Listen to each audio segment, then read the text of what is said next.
મહાદેવે એવું કીધું સાહેબ મારે તમારા આ ભિક્ષાને મારે શું કરવું અને મહાદેવે કીધું શું હોના ચાહીએ તેરી દौलत दुनिया और कंचन माया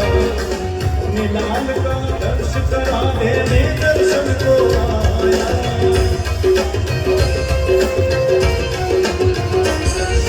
ना चाहिए तेरी दौलत दुनिया और कंचन माया अपने लाल का दर्श करा दे ने दर्शन को आया नगर में जो भी आया देख कोई समझ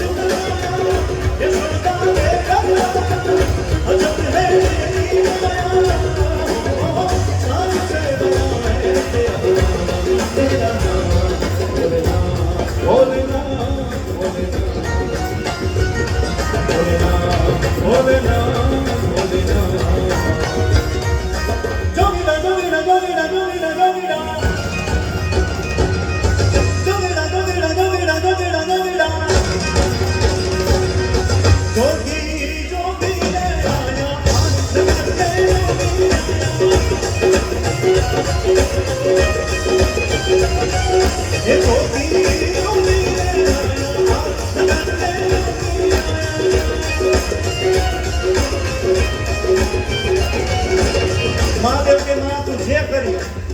અહીંયાથી હું લાલાના દર્શન કર્યા વગર અહીંથી હું જવાનો નથી